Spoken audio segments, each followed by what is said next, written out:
In the morning, I usually bring my wife coffee, and I usually am up a lot earlier after my deep dive in researching and things. And of course, I always bring up some interesting conversations when she's sort of half asleep. So this morning I came in there and I said, "Hey, Karen, have you ever pondered this idea on the relationship between someone's breath and their microbial diversity?" Of course, she just gives me that look like, "What?" And then I proceeded to talk about, is it the microbial imbalance that can alter someone's mood? Or is it the mood that can affect the microbiome? And her response was, "I need more coffee." So anyway, hopefully you're awake today and I can talk to you about this. But the relationship between your mood and your microbiome is very, very interesting.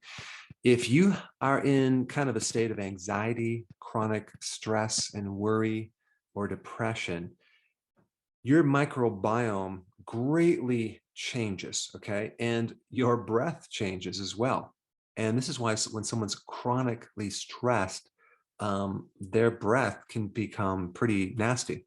When someone is in a depressed state chronically, they can develop halitosis. Even the pathogenic microbes that give off that sulfur smell are increased when you're in that state. And a lot of the protective friendly bacteria are diminished.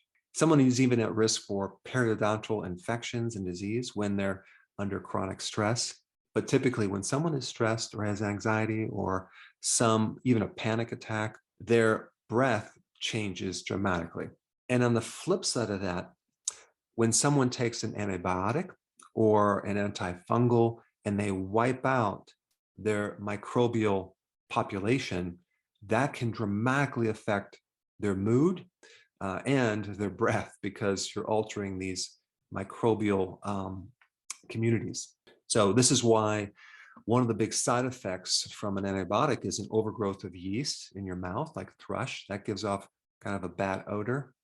And if you look at some of the side effects from antibiotics, you could have psychosis, major depression, anxiety, and even panic attacks.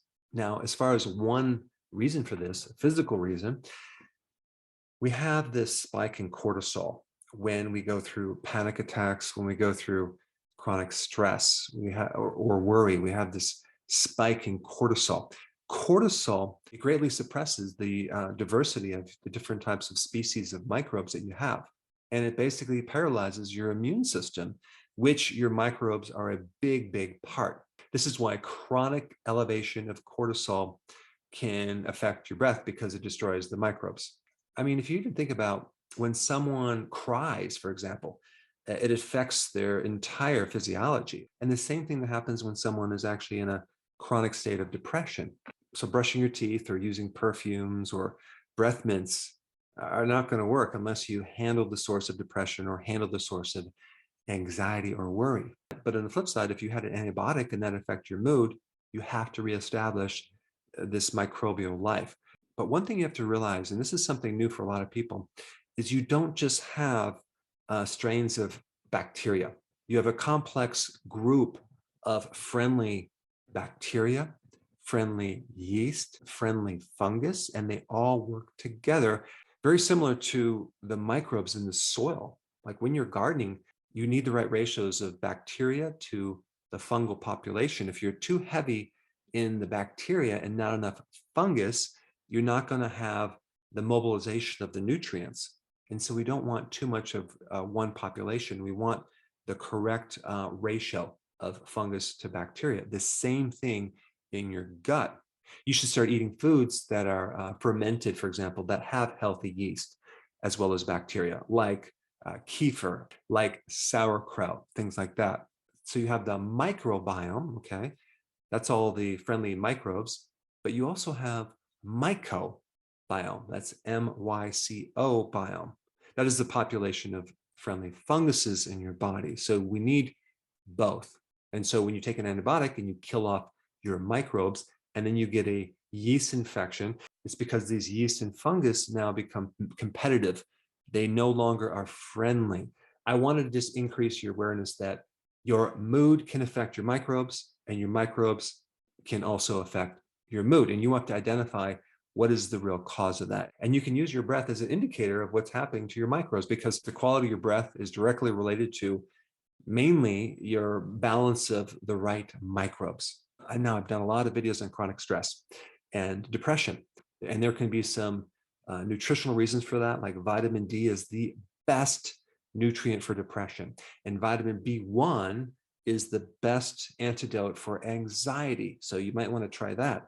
But also just being out in the sun, being out in nature, getting more space, changing your environment is so, so, so important versus being stuck in the house, watching the news all day. Very, very bad to keep your mood up. Now, as far as exercise goes, if you compare physical work outside to going to a gym on a treadmill, the physical work outside is going to be hands down way better as a therapy, because it gets your mind off the stress way more than being on a treadmill, especially when you're watching the news on the treadmill. But I do want to say one of the best exercises that I found for mental stress is indoor rock climbing. Boy, there's nothing better than doing rock climbing just to extract you from your stress. But you can do the same thing with hiking outside, and there's many of exercises that will help. Now, of course, your diet is something that I would really focus on, because if you're not on the right eating plan, and if you're doing too many carbs and you're not doing the keto or not doing intermittent fasting, especially, boy, that's going to keep you in a lowered mood for sure. But just implementing intermittent fasting has a dramatic effect on the cognitive function. It'll bring you out of anxiety and put you in a great state of mind. Now, I put some links down below, some great videos that you can watch on how to reestablish the friendly flora in your gut.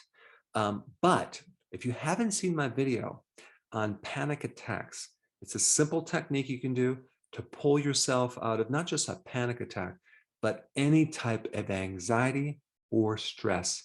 Check it out right here.